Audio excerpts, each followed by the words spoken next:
99,999% des gens qui jouent au baseball à ton âge, ils payent pour jouer. C'est un passe-temps pour eux autres qui vient avec aucune pression.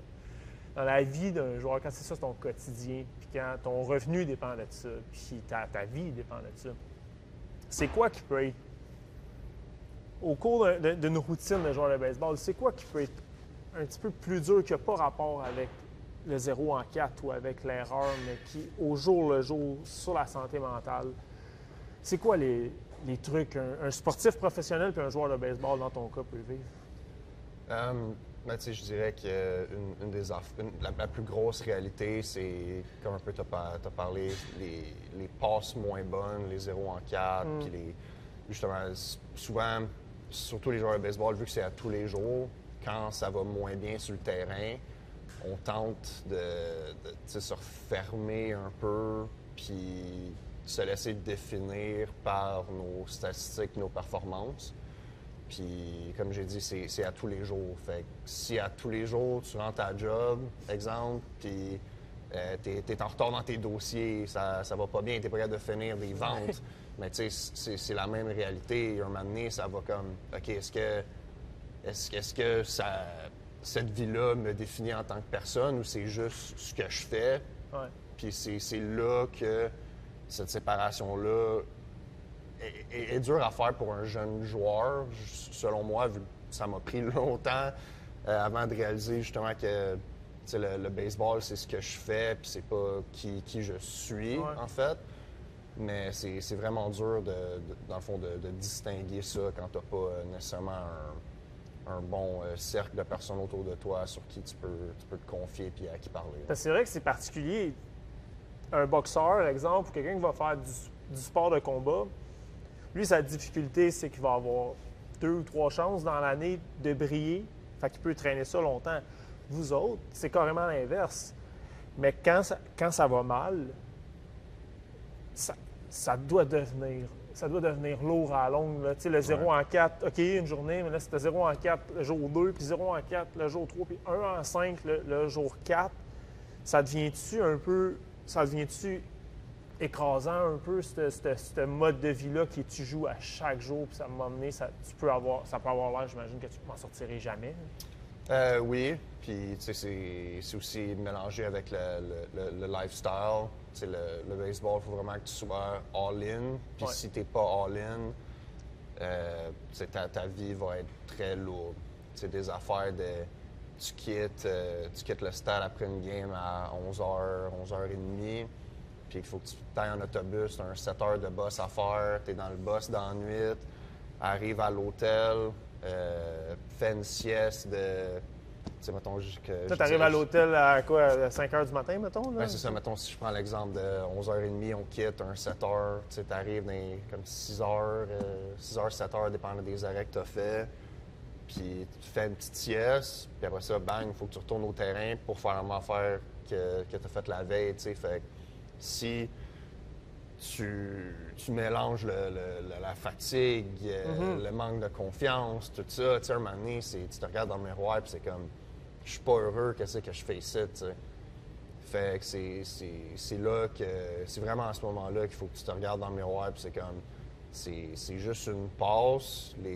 En ce moment, ma tête va pas bien, fait que le corps suit pas bien. Puis l'inverse est aussi vrai.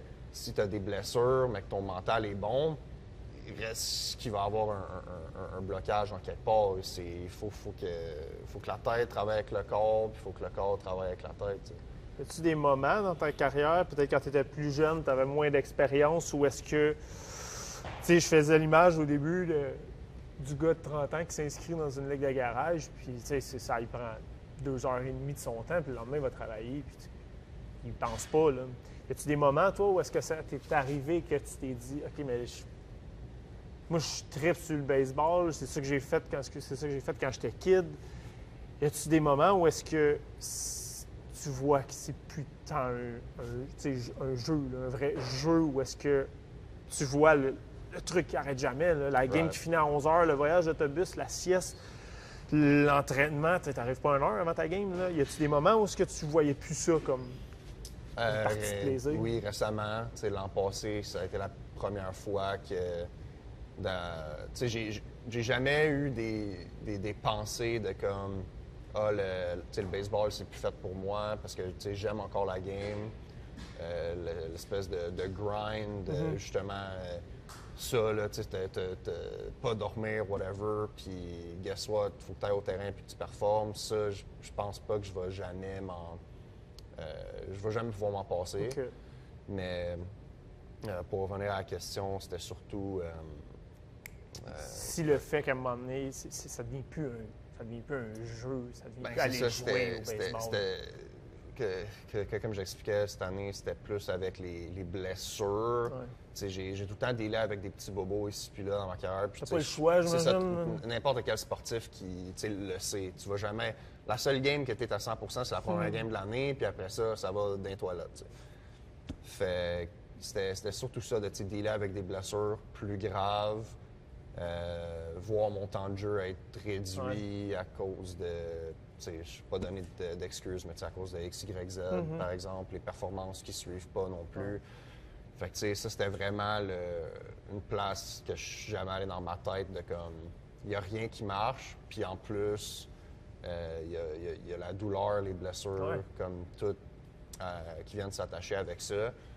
Fait c'était de l'inconnu. Puis même en ce moment, j'ai de la misère à t'expliquer comme qu'est-ce qui s'est passé dans ma tête parce que là, maintenant. Ça ne rend pas nécessairement compte non plus. C'est une spirale, j'imagine, que tu es pris dedans. C'est exactement ça. Tu t'en rends pas compte parce que c'est comme.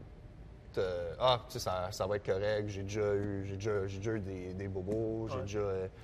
J'ai déjà eu de l'adversité, des slumps. Tu sais, ça va être correct, mais de là, de comme.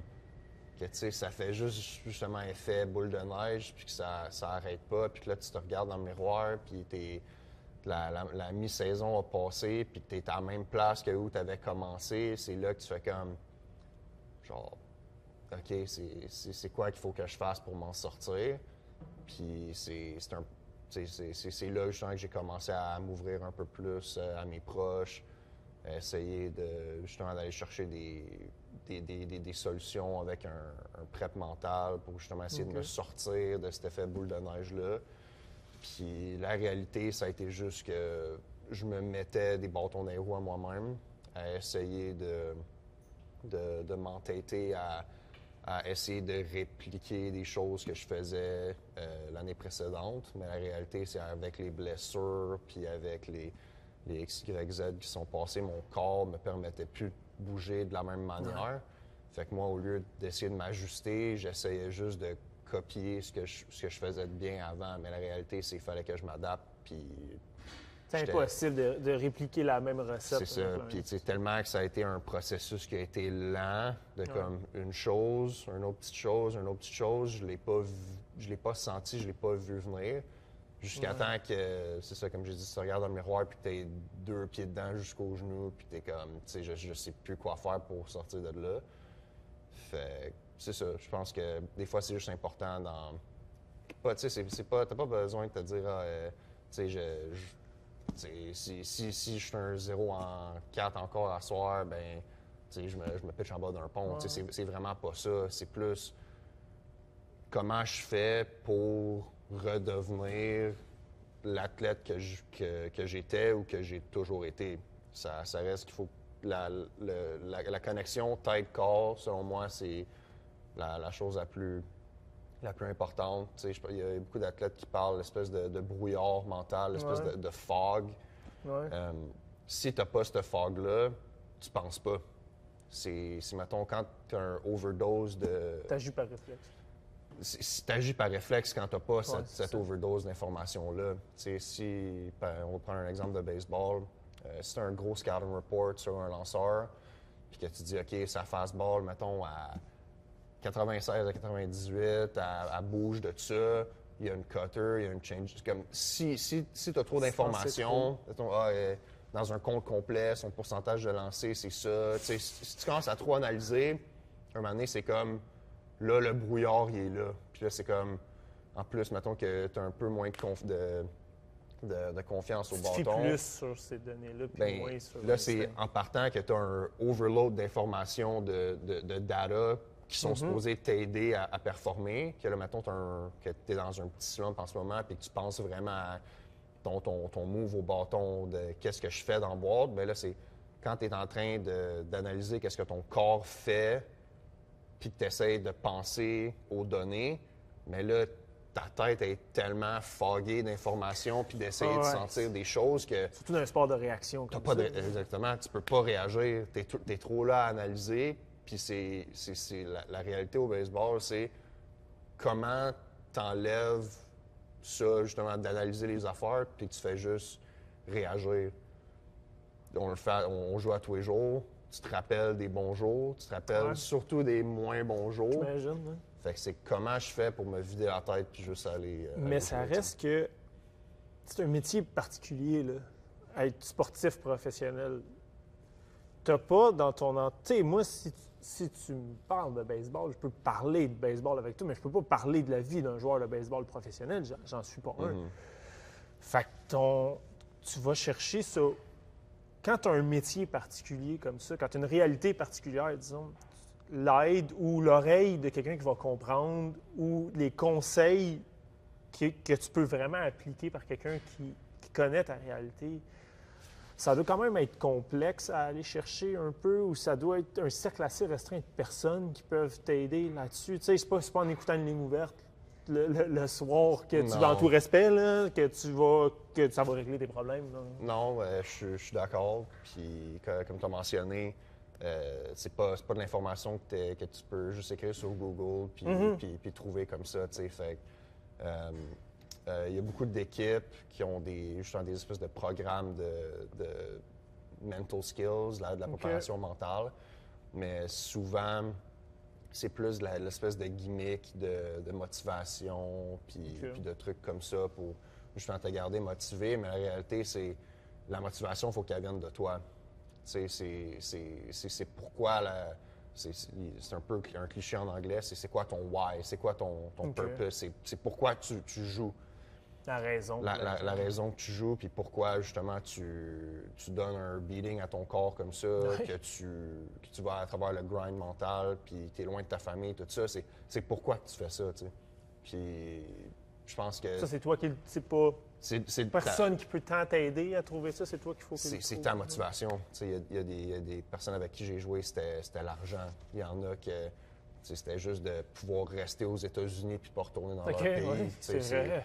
Exact, c'est la réalité de beaucoup de joueurs. Fait quand tu trouves ton why, ta raison, puis que tu trouves ton identité, là, t'es dur à arrêter. Puis je pense que moi, ça a été un gros...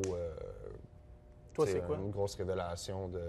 Ben, c'est pas quelque chose que c'est quelque chose qui est un peu personnel, mais c'est surtout quand tu réalises t'es qui, puis quel genre de joueur que t'es, c'est là que, du moins moi, quand j'ai réalisé quel joueur que je suis en fait, c'est là que j'ai vraiment comme eu un gros boost quand tu as trouvé ton identité en tant que joueur. Tu n'essaies pas de faire plaisir à un, tu n'essaies pas de faire plaisir à l'autre, parce que la réalité, c'est si tu fais plaisir à un, l'autre va être fâché.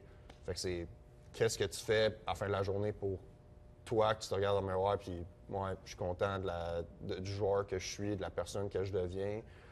Puis c'est quelque chose qui est malheureux, mais ça m'a pris longtemps avant de le trouver dans ma carrière, malheureusement.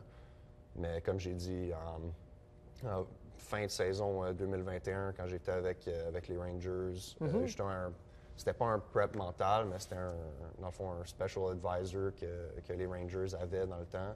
Un genre de conseiller spécial qui n'a rien à voir avec ton jeu sur le terrain. C'est pas lui qui va te montrer, ou pas lui qui va perfectionner la façon que tu frappes sur une balle glissante. Là. Non, exact. Il était vraiment plus là pour observer puis donner, mettons, un certain feedback. Puis, dans le fond, il m'avait juste dit un moment donné, as-tu un 20 minutes qu'on peut se parler? Puis, le 20 minutes s'est transformé en 2 heures. Puis, il y a une autre conversation d'1 heure le lendemain. Puis, ça a vraiment été comme... Sur l'aspect mental de la game. Juste l'aspect mental de comme, tu sais, il me dit, ça fait des années que je te regarde jouer. Puis en ce moment, je lui ai dit, genre, je te reconnais pas, puis je pense pas, genre, tu sais que t'es qui en ce moment. T'essaies de faire plaisir à trop de monde. T'essaies de faire des changements que t'avais pas nécessairement besoin de faire. Puis, tu sais, il m'avait donné des espèces d'analogies, mais mixées là-dedans avec des histoires personnelles que lui avait eues dans sa vie, tu sais. Puis ça a été comme un light switch dans ma tête de comme... le struggle que moi, tu sais, that I'm going through, il a passé là, lui aussi. Puis, tu sais, t'es pas tout seul à avoir passé là, tu sais. Puis, que ce soit justement un monsieur dans sa cinquantaine qui me regarde dans les yeux, puis qui est comme, tu sais, moi, ça a scrappé mon mariage de jouer la game. C'est comme, tu sais, ça te fait penser, tu veux pas être ce gars-là. Pas que ça prenne ces proportions-là dans ta vie. Exactement, tu veux pas ramener tes problèmes du parc chez vous, puis comme après avoir parlé, ça a comme juste comme éclairé mon esprit, puis comme là, je le sais, Charles Leblanc, c'est qui, puis j'en suis fier. Hein. Déjà, ça, c'est bon. Tu sais, dans chaque sport, il y a une ligue qui est la meilleure ligue au monde. Fait qu'à un moment donné, tu n'as pas le choix d'avoir un niveau de compétition qui est un peu démesuré à la job que monsieur, madame, tout le monde on peut faire. Ceci étant dit, ça vient avec des effets un peu néfastes, je pense, cette compétition-là. Particulièrement au baseball, où est-ce que c'est un sport d'équipe, mais où est-ce que vous êtes en compétition un avec l'autre. Là. C'est naturel. Mais est-ce que c'est un... Puis tu ne jouais pas dans les années 80, là, fait que tu ne peux pas comparer, mais est-ce que c'est un milieu, tu dirais, qui est sain? Ici, le baseball professionnel, mais le baseball affilié, le baseball mineur, est-ce que c'est un milieu qui est sain? Est-ce que c'est un milieu que c'est correct de démontrer avec tes coéquipiers ou ton coach ou ton organisation ta vulnérabilité sur certains trucs? Ou tu penses que quand tu fais ça, même en 2023 ou 2024, tu peux te tirer dans le pied à cause de l'image que ça peut, la fausse image que ça peut projeter? Ben, tu sais, ça dépend où tu vas en étant vulnérable. Ouais. Je pense que il y a beaucoup de choses qui peuvent se mixer là-dedans, mais des affaires de comme, mettons, la frustration de garocher des affaires, ça, c'est des affaires que j'ai pas vu un coach qui était content que quelqu'un casse un bat dans la frustration. J'ai pas vu un coach qui était content avec ça. Mais je pense que le baseball, il y a beaucoup de petites choses que les équipes peuvent garder contre toi. Que ce soit que tu es un mauvais teammate, mettons que t'aides pas à, je sais pas, ramasser les balles, ou tu badmouth des joueurs, ou que t'écoutes pas, ou mettons qu'il y a du early work ou du extra work qui est proposé, puis t'es jamais là. C'est des affaires que veux pas les coachs prennent en note. Puis je pense que si t'es respectueux, puis que tu fais les bonnes choses à tous les jours, day in, day out, c'est dur d'avoir un grudge contre quelqu'un dans le baseball professionnel. Rendu là, ça, c'est avec les coachs, avec les joueurs. Ça c'est une autre histoire. Vu que tu veux pas, cette trentaine de gars-là, c'est ta famille pour 6 mois de temps. T'sais. Ouais. Fait que c'est là de comprendre les personnages, parce qu'au baseball, il y a beaucoup de personnages dans des vestiaires. T'sais. Fait que comprendre les personnages, culture aussi, différents pays. Fait que c'est d'avoir un feel pour... le monde vient d'où, c'est quoi leur background, ils sont où dans leur carrière. En début de saison, il y a beaucoup de gars qui marchent sur justement des coquilles d'œufs. C'est pas trop, comment agir, whatever. C'est ça. Qu'est-ce qui est frustrant au baseball, surtout, c'est quand tu aimerais être dans les souliers de quelqu'un. Ouais. Puis que ce quelqu'un-là, dans le fond, un peu réalise pas l'opportunité qu'il a. C'est une des affaires les plus frustrantes, excuse. Puis encore là, c'est quelque chose que j'ai jamais eu à dealer avec. Puis l'an passé, justement, dans l'espèce avec les Marlins. de snowball, d'émotions, puis tout, il y avait beaucoup de joueurs que je regardais aller, puis que j'aimais pas nécessairement le genre de teammate qui était, mais que il jouait au-dessus de moi à cause que les opportunités étaient plus là pour eux, pour moi. Ça a été quelque chose de dur à dealer avec mentalement aussi. Fait c'est pas nécessairement les grosses choses qui t'affectent mentalement, c'est juste le lot de les plaisir, petites choses que tu penses pas qui t'affectent, mais que dans ton inconscient, t'es rendu avec une grosse pyramide de petites choses, puis rendu là, ça devient comme tu sais pas où commencer pour te débrouiller l'esprit. Charles Leblanc, qui a 6-7 ans d'expérience de baseball professionnel, la façon que tu parles, puis tu as dit en début d'entretien que c'était important que tu ne sois pas qu'un joueur de baseball ou que tu essaies le plus possible de ne pas amener ça dans ta vie qui est pas le baseball. Est-ce qu'à 21, 22 ans, c'est possible de penser comme ça? C'est une évolution qui est si tu me ramènes à cet âge-là, c'était l'enfer, là. Tu sais, des soirées que je me réveille à, mettons, je sais pas, minuit, 1 heure pour aller aux toilettes, puis là, c'est comme, bang, je me réveille, puis là, c'est... Pense au change-up que t'as pas... C'est ça. Je fais juste penser à mon swing, genre la quantité de fois que j'étais dans le corridor à prendre, genre juste faire des moves de comme, pourquoi ça marche pas, genre pourquoi ça clique Chez pas. vous, là? Que ce soit à l'hôtel ou à l'appartement, que comme, pourquoi ça marche pas, puis genre en perdre du sommeil à cause de ça, tu sais, pas être capable de comme... T'sais, non, là, c'est le temps de recover, c'est le temps de dormir. Demain, on hit le reset button puis on recommence. C'est comme... Ça allait tellement mal que j'étais pas capable de... Justement, j'étais un peu plus jeune, j'étais pas capable de séparer les deux. Puis j'étais misérable tout le temps dans des slumps, là, vu que t'arrêtes pas d'y penser. Puis c'est comme, tu veux performer, tu veux monter au niveau supérieur, puis t'es juste comme... pogné dans ta tête, puis tu sais pas pourquoi t'es pogné dans ta tête. T'sais, pourquoi je me réveille à 1h du matin puis capable de dormir, ça doit être jamais tough, arrivé. le tourbillon. Tu sais, t'es...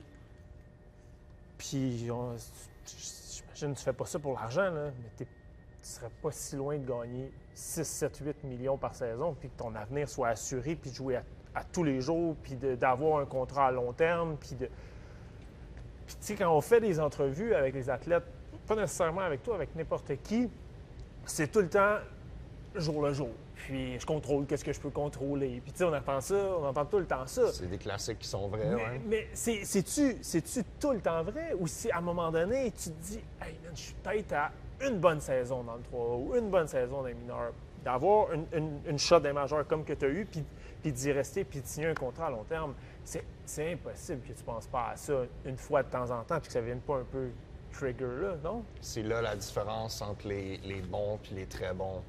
Ah ouais? C'est les très bons, ils se foutent du bigger picture. C'est, je suis là, je sais je suis qui, je sais je suis où, puis ça va être... Dans ma journée, je vais attaquer, j'ai ça, après ça va être ça, après ça va être ça. Une fois que c'est fini, je m'en vais chez nous, puis on recommence. Les bons joueurs qui ont de la misère à passer au prochain niveau, c'est... si j'ai une meilleure saison que lui, je vais peut-être être capable de jouer au-dessus de lui. Mais là, tu viens de t'embrouiller, puis tu viens de te mettre du stress ou l'espèce de compétition qui n'avait pas nécessairement besoin d'être là, ou un poids sur tes épaules qui n'avait pas besoin d'être là. Puis c'est juste parce que tu as pensé trop loin en avant que là, bang, puis là, pas que tu sais plus quoi faire, mais que tu as une espèce de... focus. Exactement. Tu penses plus à qu'est-ce que tu fais dans ta journée, les étapes que ça va prendre pour te rendre plus loin. Tu penses à comment je peux faire pour être sûr que ce soit pas lui puis que ce soit moi à la place. Ou quasiment espérer qu'il finisse, que ce gars-là en question finisse 0 en 4, qu'il soit exactement. blessé. Puis, tu sais, quand tu focuses, tu l'as ramené au baseball, si tu focuses à chaque 4 battes, avoir un at-bat un peu meilleur que celui d'avant, mais que là, entre les at-bats, t'es comme, tu sais, si, mettons, je suis 0 en 4, ben, tu sais, lui, il est 0 en 4, mais il a 3 strikeouts, puis moi, j'en ai pas. Tu sais, it makes me gagne la journée. C'est ça, tu sais, c'est pas... C'est malsain. C'est malsain, c'est une compétition que tu as avec, comme j'ai dit, avec un frère que tu es supposé avoir pour la saison.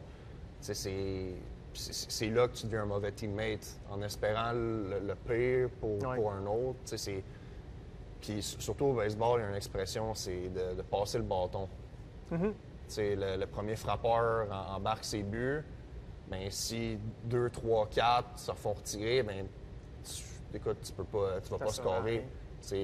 OK, tu sais, j'ai un at-bat tough, je me suis fait striker, mais j'ai vu 12 lancers, le lanceur est un peu plus fatigué. Ouais. Bang, il fait une erreur. Un marathon, un peu. C'est ça, il va lancer il va lancer un pitch au-dessus de la plate pour quelqu'un d'autre. Bang, gèle un double dans l'allée, le gars qui était au first score. Bien là, tu as passé le bâton. Tu n'as pas eu le résultat que tu voulais, mais tu as eu un at-bat de 12 pitch. Tu l'as fatigué assez pour qu'il fasse une erreur. Tu as fait ta job, tu as passé le bâton à l'autre. Puis c'est de même que tu deviens meilleur. Fait que c'est pas.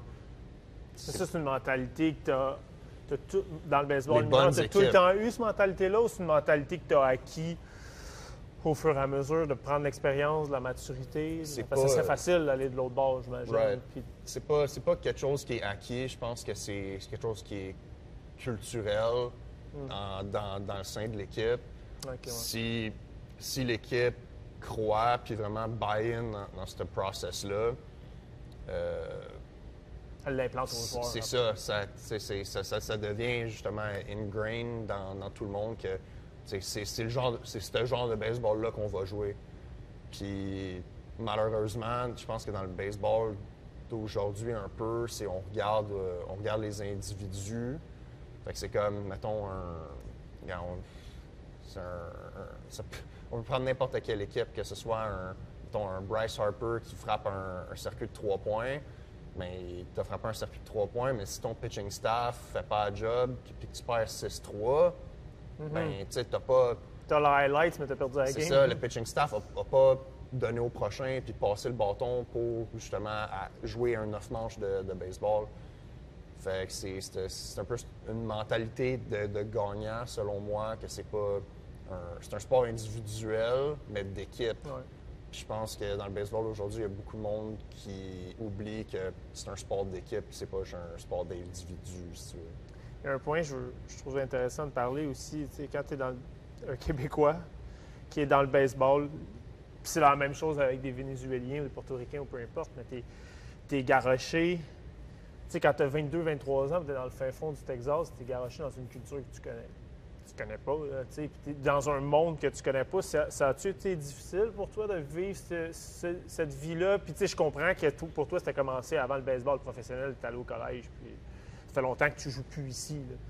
Mais ça a-tu été difficile pour toi, ce truc-là, d'être peut-être un peu isolé de ta famille, de tes proches, de ce que tu connais ici, d'une poutine à la belle province, pour être dans un monde complètement étranger au tien, surtout si ça va pas bien sur le terrain? Non, puis Non? c'est une des affaires que j'ai le plus aimé Ah ouais? de ma vie en général, là, le fait de. Tu sais, j'ai quitté la maison très, très tôt. Tu sais, puis ça, je dis beaucoup merci à mes parents de, tu sais, pas avoir. Avec quel âge, te rappelles-tu? Le premier été que je suis allé jouer aux États-Unis, j'avais 16. OK. Fait que, tu sais, ils m'ont garoché aux États-Unis à 16 ans pendant 2 mois et demi de temps. Puis, tu sais, genre, je parlais pas tant anglais non plus à ce moment-là. Fait que, tu sais, ils m'ont droppé à l'aéroport, puis ils m'ont dit bonne chance. Puis, tu sais, ils m'ont garoché dans la gueule du loup un peu, mais, tu sais, j'ai tellement grandi, puis j'ai été forcé de grandir rapidement. Puis, cet aspect de maturité-là qu'est-ce que ça m'a permis d'avoir, je pense pas que je l'aurais eu d'une autre manière, tu sais, un petit Canadien français qui se fait garrocher en Ohio pour jouer du travel ball, tu sais, je vais faire une petite histoire un peu drôle par rapport à ça, tu sais, je parlais tellement pas anglais qu'un moment donné, je vois juste comme. Parce qu'on habitait dans des dorms. Fait que c'était des bunk beds un peu partout. Fait que tous les joueurs dormaient à la même place. Puis là, un moment donné, je vois juste du monde qui commence à faire leur valise. Je suis comme. Ah, on doit s'en aller en quelque part, tu sais. Fait que commence à faire une valise sans savoir, tu sais, je m'en allais où, puis pendant combien de temps. On est parti de l'Ohio, on est parti en van, aller à Nashville pour jouer un tournoi là-bas. Mais moi, je savais pas j'allais partir combien de temps. Je pense que j'avais amené genre 2 paires de bobettes. Puis, Tu pensais que tu étais parti pour une fin de semaine? Oh, ouais, c'est ça. On était parti pendant une semaine. Puis, hey, genre, laver mes bobettes dans les lavabos d'hôtel parce que j'avais pas de linge. Puis, tu sais, ça te force à grandir. Puis, ça te force à vouloir poser des questions. Puis, sortir un peu de ta zone de confort. Puis, c'est exactement ça qui est arrivé. Fait que, tu sais, quand j'étais allé à l'université, c'était une autre épreuve de faire l'école en anglais, que j'avais jamais fait l'école 100% en anglais avant. Fait que, tu sais, l'école en anglais, puis après ça, arriver pro, puis rendu là, que ce soit vraiment juste la vie de baseball, mais là, c'était rendu facile. OK. Tu sais, j'avais T'avais plus déjà, ouais. C'est ça, c'était T'avais déjà les vas-y, fondamentaux acquis que tu avais eu au collège. C'était vas-y, va jouer à la balle, puis that's it. Tu sais, j'avais pas besoin de worry de OK, je parlais pas anglais. Là, c'est. Ouais. J'ai pas besoin de worry de l'école, du baseball. Là, c'est vraiment juste, tu sais, va Ok. vivre ta vie de pro. Puis, fait que, tu sais, c'est cette espèce de petite progression-là que j'ai eue depuis que j'étais jeune. C'est, tu sais, juste à repenser à des moments de comme, qu'est-ce que je faisais là, à cet âge-là, ou comme, tu sais, C'est acquis pour ça la me fait vie rire un après, peu. ça. Mais oui, puis c'est ça, c'est des histoires et des souvenirs que tu sais, je vais garder avec moi jusqu'à temps que je sois plus ici. Là. Puis en terminant, quand ça va, tu as dit que ça a été un peu moins bien l'été 2023, l'été passé. C'était un peu moins bien en fin 2021 quand tu étais encore avec les Rangers. Est-ce que pour un athlète professionnel, c'est possible de regarder le bigger picture puis de te rendre compte que tu es quand même, de toute ta vingtaine, un joueur de baseball professionnel? Puis probablement que le petit gars de 10 ans, 11 ans, si tu lui avais proposé ce contrat-là, là, quand il avait 10 ans, tu l'aurais probablement pris. Tu as joué dans les majeurs. T'sais, mettons, ça devait plus arriver. Tu peux quand même dire que tu as toujours bien frappé un circuit devant tes parents dans les majeurs. Là. Ouais. Je veux dire, ça arrive à qui, ça, dans la vie? Mais ça, ce que je te dis là, est-ce que toi-même, tu peux te dire ça de toi quand tu es dans un slump ou quand tu sais plus trop si c'est le fun ou de faire ce détachement-là puis d'apprécier un peu ce qui se passe, même si c'est pas exactement comme tu voudrais, c'est possible, ça? Il y a un saying au baseball, c'est dur de quitter la game vu que c'est comme la game va continuer de jouer même si toi t'es plus dedans. Ouais. Fait que c'est un peu ce feeling-là. Si je reviens un peu à l'année COVID, qu'on a sauté une saison totalement, puis tu étais juste chez vous, puis tu sais, veux pas, tu t'entraînais, mais tu savais pas si la saison allait recommencer. Puis finalement, la saison s'est faite canceller. C'était une espèce de réalisation de comme, genre, man, je m'ennuie de comme shaguer un BP quand il fait genre 50 degrés dehors. T'as pas le goût d'être là, mais à ce moment-là, c'est comme la seule affaire que j'avais le goût de faire. Là. Tu sais, justement, de retourner dans ce grind-là. Puis, tu sais, si je me regarde, mettons, moi, maintenant, le fait de m'entraîner, puis de plus avoir de douleur, puis vraiment d'avoir du fun à m'entraîner, tu sais, ça faisait au-dessus d'un an que j'avais pas eu du plaisir à l'entraînement, puis de vouloir jouer, puis de vouloir gagner, puis de vouloir compétitionner, parce qu'il y avait tout le temps quelque chose qui tu sais, something was holding me back. Tu sais, pas ma blessure, tu sais, c'était difficile de gager. C'est un frein pour y aller à 100 C'est ça. Fait que, tu sais, cette année, j'ai vraiment faim. Là. Je suis excité d'aller au camp d'entraînement. Je suis excité de compétitionner, que ce soit des hauts, que ce soit des bas. On va espérer qu'il y ait plus de hauts que de bas, mais tu sais, j'ai hâte d'attaquer l'année et de recommencer ce grind-là. Je pense que ça finit de la bonne façon. Merci beaucoup, Charles. Ça fait Merci de plaisir. ta générosité. Ouais, merci. Merci.